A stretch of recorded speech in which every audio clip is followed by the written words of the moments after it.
ಇತ್ತೀಚೆಗೆ ಭಗವಾನ್ಪುರ, ಹರಿಯಾಣ ಮತ್ತು ಪಂಜಾಬ್ನಲ್ಲಿನ 3 ನಿವೇಶನಗಳು ಆರ್ಯರ ಋಗ್ವೇದದ ಕಾಲವನ್ನು ಪ್ರತಿನಿಧಿಸುತ್ತವೆಂದು ವಿದ್ವಾಂಸರು ಅಭಿಪ್ರಾಯಪಟ್ಟಿದ್ದಾರೆ.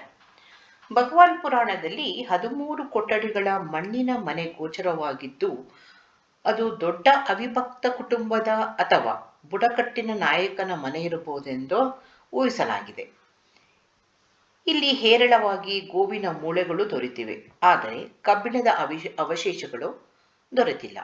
ಭಗವಾನ್ ಪುರದ ಕಾಲವು ಕ್ರಿಸ್ತಪೂರ್ವ 1600ರಿಂದ 1000ವೆಂದು ನಿರ್ಧರಿಸಲಾಗಿದ್ದು, ಇದು ಋಗ್ವೇದದ ಕಾಲವೇ ಆಗಿದೆ.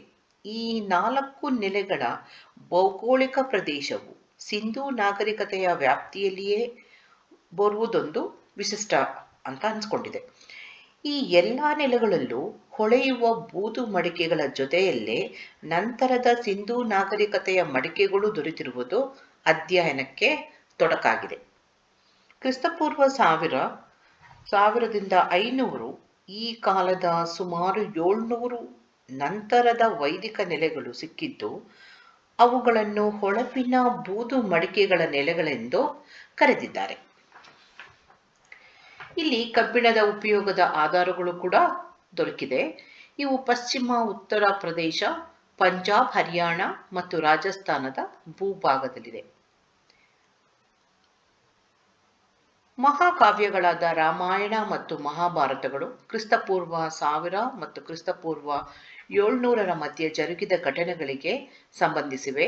ಹಸ್ತಿನಾಪುರದ ಭೂ ಉತ್ಖನನವು ಅದರ ಕಾಲವು ಕ್ರಿಸ್ತಪೂರ್ವ 900ರಿಂದ 500 ಎಂದು ನಿರ್ಧರಿಸಿದ್ದು, ಅಲ್ಲಿ ಪ್ರಾರಂಭದ ನಗರ ಜೀವನದ ಸಂಸ್ಕೃತಿ ಇದ್ದುದು ತಿಳಿದು ಬಂದಿದೆ.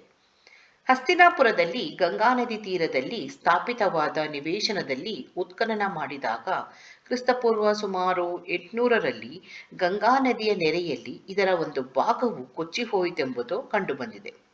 ಯುದ್ಧಾನಂತರ ಈ ಹಸ್ತಿನಾಪುರದಲ್ಲಿ ಆಳುತ್ತಿದ್ದ ರಾಜನ 7ನೆಯ ಉತ್ತರಾಧಿಕಾರಿಯ ಆಳ್ವಿಕೆಯ ಕಾಲದಲ್ಲಿ ಇದು ಸಂಭವಿಸಿತೆಂದು ಪುರಾಣಗಳಲ್ಲಿ ಸೂಚಿತವಾಗಿದೆ. ಪ್ರಾಸಂಗಿಕವಾಗಿ ನೆರೆಯ ಪ್ರಮಾಣ ದೊರೆಯುವ ಸ್ತರ ಬೂದು ಬಣ್ಣದ ಮಡಿಕೆಗಳ ಸಂಸ್ಕೃತಿಯು ಹಸ್ತಿನಾಪುರದಲ್ಲಿ ಕೊನೆಗೊಳ್ಳುವ ಸ್ತರವೂ ಕೂಡ ಆಗಿದೆ.